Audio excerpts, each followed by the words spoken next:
नमस्कार दोस्तों, स्वागत करते हैं आपके अपने आर के यादव से चैनल पर।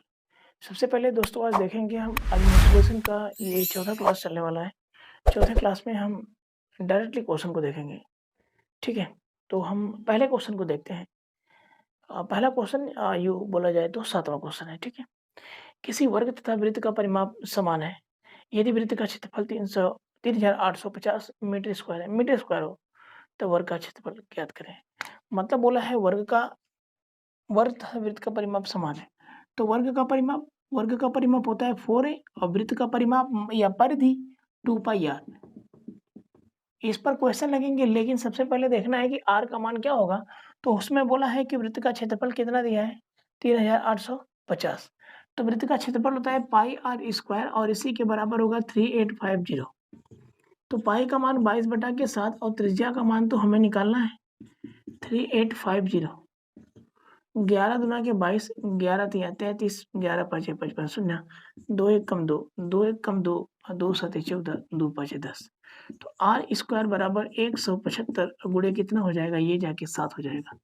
तो ये स्क्वायर हटा तो ये वर्गमूल में टूटेगा।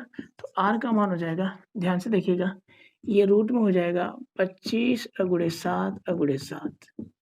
मैंने तोड़ दिया 175 को 25 गुणे 7 में। तो ये 25 से 5 निकल के आएगा, 7 से 7 निकल के आएगा, तो ये होगा 35। 35 मीटर आ गया आर का मान निकल के। तो ये होगा इसका जो वर्ग का क्षेत्रफल है 4a बराबर 2 इंटू पाई का मान 22/7 इंटू त्रिज्या का मान 5 मतलब 7, हाँ 35। 7 एकम 7, 7 पचे 35। यहाँ पे देखिएगा ये कितना होगा, 2 से काटिए 2 एकम 2, 2 दूना के 4 और 2 से काटिए 2 एकम 2 और 2 गृहम 11। तो 11 पचे कितना हुआ 55। तो ए का मान कितना हो गया दोस्तों 55 हो गया।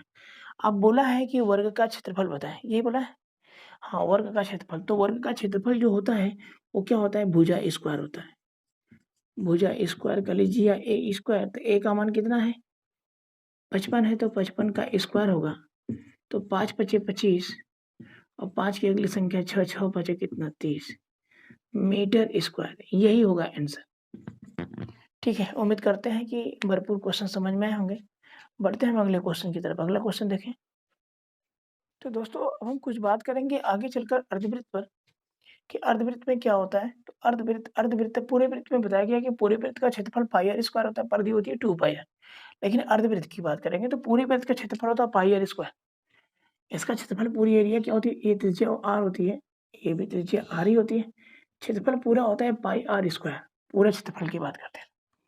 तो पूरे क्षेत्रफल में हमने क्या कर दिया, अगर इसको आधा कर दिया तो इसे आप कह सकते हैं यही, या फिर कह सकते हैं 1/2 पाई आर स्क्वायर। ये अर्धवृत्त का क्षेत्रफल हो गया।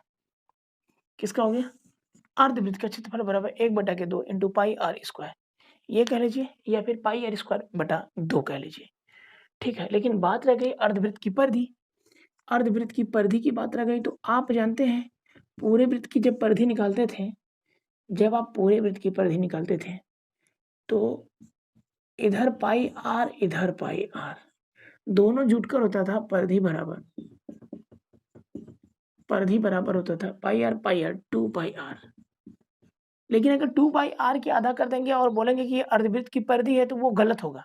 ठीक है, तो यहाँ पर क्या होगा, पाई आर तो इधर ही है, लेकिन ये आर परिधि का मतलब तो बाहरी भाग।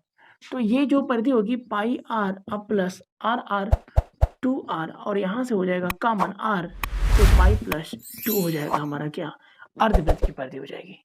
ठीक है, अब हम थोड़ा सा देखेंगे क्या त्रिज्यखंड के क्षेत्रफल के बारे में। तो त्रिज्यखंड का क्षेत्रफल क्या होता है उसको देखते हैं। तो दोस्तों हमें ये देखना है कि एक जो पूरा का पूरा वृत्त है, पूरा का पूरा जो वृत्त है 360 अंश का कोण बना था, लेकिन इसमें से मैंने एक त्रिज्यखंड काट दिया थीटा अंश का। तो जो इतना बचेगा कोण वो क्या होगा 360 अंश माइनस थीटा होगा, 360 अंश माइनस थीटा, और ये होगा थीटा। तो क्वेश्चंस कभी आ जाते हैं कि त्रिज्यखंड का क्षेत्रफल, त्रिज्यखंड का क्षेत्रफल, त्रिज्यखंड चल रहा है तो त्रिज्यखंड का क्षेत्रफल, त्रिज्यखंड का जो क्षेत्रफल होता है पूरे 360 अंश में से कितना ले लिया थीटा इंटू कौन सा, ये क्षेत्रफल की बात करेगा तो पूरे वृत्त में पाई आर स्क्वायर, 360 में से theta into pi r square. तो त्रिज्यखंड का क्षेत्रफल बराबर थीटा बटे के 360 अंश गुणे पाई आर स्क्वायर। ये होता है। क्लियर है पूरा? और अगर हम बात ये करते हैं कि परिधि की बात करते हैं, ये भी तो बात करते हैं किसकी? परिधि की बात करते हैं। त्रिज्यखंड की परिधि। तो परिधि आपको मालूम है कि 2πr होता है। तो त्रिज्यखंड की जो परिधि होती है, वो क्या करेंगे थीटा बटा के पूरा 360 हाँ, इंटू परिधि में हो जाएगा 2πr अब प्लस होगा एक क्या 2r। तो ये होती है त्रिज्यखंड की परिधि का फार्मूला और ये होता है त्रिज्यखंड का क्षेत्रफल का फार्मूला। लेकिन एक आप लोगों का पूछ देता है कि चाप पर कभी-कभी क्वेश्चन चाप।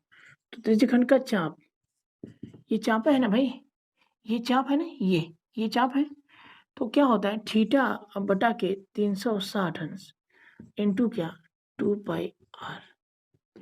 ये होता है चाप के फार्मूले में आपका क्या लगेगा थीटा बटा के 360 इंटू 2πr। तो हम एक क्वेश्चन देखते हैं जो पहले वर्ग से ले लेते हैं। इसके बाद जैसे मुझे थोड़ी सी जानकारियाँ देनी थी, जानकारियाँ ये देनी थी कि त्रिज्यखंड और अर्धवृत्त में कैसे-कैसे प्रश्न मतलब कैसे-कैसे फार्मूलाज़ बनते हैं। तो त्रिज्यखंड में ये पूछेगा त्रिज्यखंड का क्षेत्रफल, त्रिज्यखंड की परिधि और त्रिज्यखंड का चाप काटा जा रहा है इतने अंश के कोण का। तो पूछ देगा त्रिज्यखंड का चाप बताएँ। ठीक है? तो हम प्रश्नों की बात करेंगे तो पहला क्वेश्चन जो मतलब दूसरा क्वेश्चन जो आज लगने वाला है, वो होगा कुछ वर्ग पर। तो आइए क्वेश्चन को देखते हैं। तो क्वेश्चंस की बात करेंगे दोस्तों बोला किसी वर्ग का विकर्ण 4 रूट में 2 सेंटीमीटर है। दूसरे वर्ग का विकर्ण ज्ञात करें जिसका क्षेत्रफल प्रथम वर्ग के क्षेत्रफल का 2 गुना है। ठीक है? तो मान लीजिए ये आपका वर्ग है, ये आपका वर्ग है। ठीक है? इसमें क्या बोला है ना कि जो इसका विकर्ण है, वो क्या है? 4 रूट में 2 है। 4 रूट में 2 सेंटीमीटर है। ठीक है? एक और विकर्ण है, सॉरी एक और वर्ग है। एक और वर्ग है, ये ध्यान में रखना है। बोला है कि प्रथम वर्ग के क्षेत्रफल का दोगुना है मतलब दूसरे वर्ग का विकर्ण ज्ञात करें। दूसरे वर्ग का जो विकर्ण है, ये ज्ञात करें। लेकिन बोला है कि जिसका क्षेत्रफल प्रथम वर्ग के क्षेत्रफल का दोगुना है। जिसका क्षेत्रफल मतलब इसके क्षेत्रफल का इसका जो क्षेत्रफल है दोगुना है। मतलब इसका क्षेत्रफल दोगुना है इसके क्षेत्रफल का। तो सबसे पहले इसका क्षेत्रफल निकालते हैं। तो वर्ग का जो विकर्ण होता है, वर्ग का विकर्ण होता है बराबर भुजा रूट में 2। भुजा रूट में 2। तो विकर्ण दिया है इतना 4 रूट में 2 या फिर ऐसे भी कह सकते हैं कि भुजा में रूट 2 बराबर 4 रूट में 2। तो रूट 2 से रूट 2 खत्म। तो भुजा का मान कितना आ गया बहादुरों? भुजा का मान तो आ गया 4। तो क्षेत्रफल कितना होगा? तो क्षेत्रफल आप जानते हैं ना भुजा स्क्वायर होता है। तो भुजा स्क्वायर तो क्षेत्रफल वर्ग का क्षेत्रफल भुजा स्क्वायर होता है 4 का स्क्वायर क्या होगा 16। 16 मीटर है कि सेंटीमीटर भाई? मीटर दिया है ना? सेंटीमीटर, सेंटीमीटर हो जाएगा। Centimetre square. अब जब इसका इसका जो क्षेत्रफल है पूरा एरिया जो इसका जो क्षेत्रफल है पूरा 16 सेंटीमीटर स्क्वायर है। तो इसका जो क्षेत्रफल है इसके क्षेत्रफल की बात करेंगे तो यहाँ इसका क्षेत्रफल हो जाएगा क्या 16 का दुगना 32 सेंटीमीटर स्क्वायर। अच्छा जब यहाँ क्षेत्रफल 16 है तो भुजा कितनी होगी? मतलब जब ए स्क्वायर का मान 16 है तो भुजा होगा क्या 4। तो 4 4 4 4 यही ना? यही होगा। ये ध्यान में रखना है। अब हम बात करेंगे कि इसका क्या होगा? इसका क्या होगा? विकर्ण।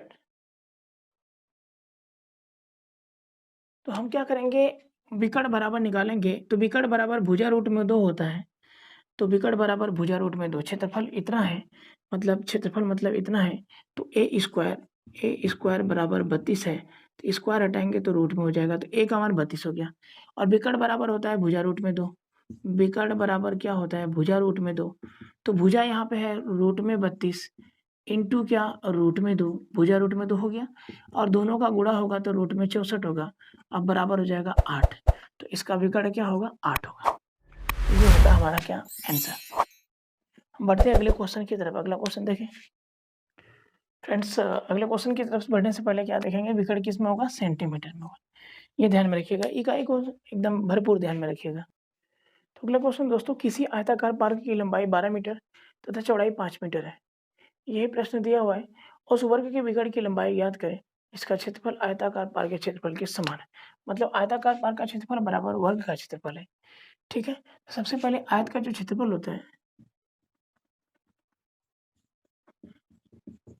आयत का क्षेत्रफल जो होता है लंबाई गुणे चौड़ाई होता है, मतलब L/B। तो बोला है इसका जो क्षेत्रफल है L का मान कितना है 12 और B का मतलब चौड़ाई का मान कितना है 5। तो ये कितना हो गया 60 हो गया मीटर स्क्वायर। अब बोला है कि वर्ग का जो क्षेत्रफल है वो आयत के क्षेत्रफल के बराबर है। तो वर्ग का क्षेत्रफल आप जानते हैं ना कि जो वर्ग का क्षेत्रफल है बहादुर, वर्ग का क्षेत्रफल बराबर होता है भुजा का स्क्वायर, ये ना। तो आप जानते हैं वर्ग का क्षेत्रफल जो है आयत के क्षेत्रफल के बराबर, ये दोनों आपस में क्या है बराबर है। तो आप क्या कह सकते हैं कि वर्ग का क्षेत्रफल जितना है 60 है, तो आयत का क्षेत्रफल अगर 60 है तो वर्ग का क्षेत्रफल भी 60 होगा। तो भुजा की स्क्वायर बराबर रख सकते हैं कि नहीं 60 को? भुजा की स्क्वायर बराबर 60 को रख सकते हैं, बिल्कुल रख सकते हैं भुजा के स्क्वायर बराबर 60। तो भुजा बराबर ये स्क्वायर हटाएंगे तो ये रूट में हो जाएगा, भुजा का मान कितना हो जाएगा 60। बोला है वर्ग का विकर्ण, ये ना पूछा है वर्ग की विकर्ण की लंबाई बताएं। तो वर्ग की विकर्ण की लंबाई, तो वर्ग का जो विकर्ण है विकर्ण की लंबाई क्या होगी, विकर्ण बराबर होगा वर्ग का विकर्ण भुजा रूट में 2, भुजा रूट में 2।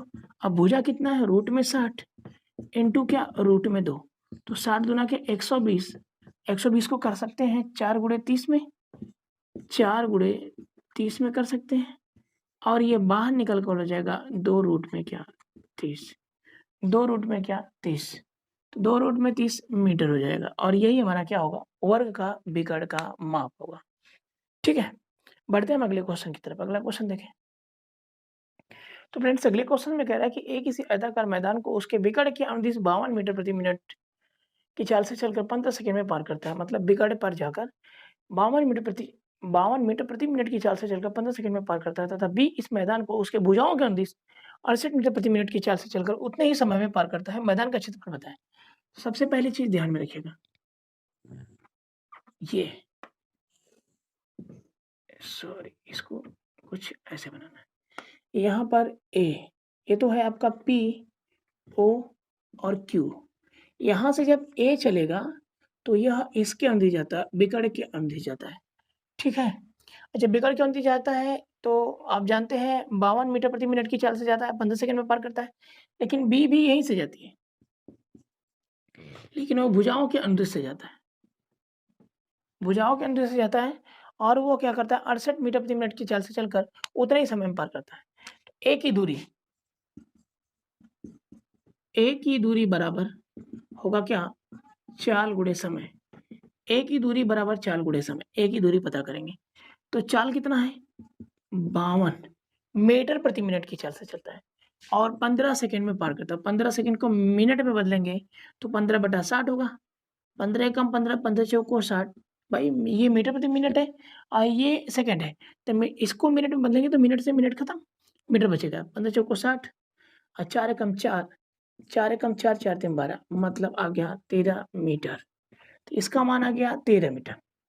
अब बी की दूरी अगर निकालेंगे तो बी की दूरी बराबर होगा चाल गुणे समय, मतलब 68 गुणे वही समय 15/60, 15 सेकेंड है मिनट में बदल दीजिए। 15 कम 15, 15 चौको 60, 4 कम 4, 4 कम 4 और 4 7 28 बराबर 17 मीटर।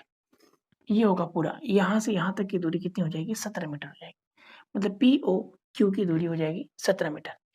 यही ना, क्लियर है।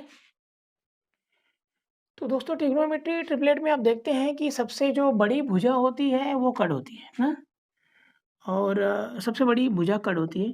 तो हमें ये ध्यान में रखना है कि होता है कि कड़ का स्क्वायर जो होता है वह लंब के स्क्वायर धन आधार के स्क्वायर के योग के बराबर होता है। तो कड़ का मान कितना है 13, तो 13 का स्क्वायर अब बराबर 17 का स्क्वायर है। अब 17 के स्क्वायर किन दो पार्टों में तोड़े, तो यहाँ से जो ट्रिपलेट बनेगा 5 12 13 का बनेगा, 5 12 13 का बनेगा। तभी तो ये होगा कितना 169 बराबर, इसको तोड़ दीजिए 5 के स्क्वायर और 13 के स्क्वायर में। अगर ये 169 इन दोनों के स्क्वायर के योग के बराबर हो जाएगा तो 5 12 मतलब 12, 5 और 5 ये 12 होगा, सॉरी तब करेक्ट होगा। तो 169 बराबर होगा 5 25 25 और 13 12 ही हम 144। तो क्या 169 बराबर हो रहा है 5 4 9 4 2 6 और 1, राइट है। मतलब समझ गए। अब ये 13, ये 5 मान लीजिए, ये 12 मान लीजिए। तो आयत का क्षेत्रफल पूछा था, तो आयत का क्षेत्रफल हो जाएगा, आयत का क्षेत्रफल बराबर L इंटू बी, मतलब लंबाई गुणे चौड़ाई। तो लंबाई गुणे चौड़ाई, लंबाई 12 चौड़ाई कितना 5 बराबर 60, दिख रहा है? बराबर कितना हो जाएगा 60 मीटर स्क्वायर। यही हमारा क्या होगा, आंसर होगा। दोस्तों अब हम जो अगला क्वेश्चन है वो कल की क्लास में देखेंगे, ठीक है? वीडियो पसंद आए तो लाइक शेयर करें जरूर, ठीक? हम मिलेंगे अब आपसे कल की क्लास में। और क्या कल की क्लास में जो आज तक क्वेश्चन समाप्त हुआ, 11 क्वेश्चन समाप्त हुए, मतलब पूरे वीडियो से देखा जाए तो 11 क्वेश्चन समाप्त हुए और कल 12वें क्वेश्चन की बारी होगी। हम मिलेंगे आपसे कल की क्लास में, तब तक के लिए जय हिंद, जय भारत।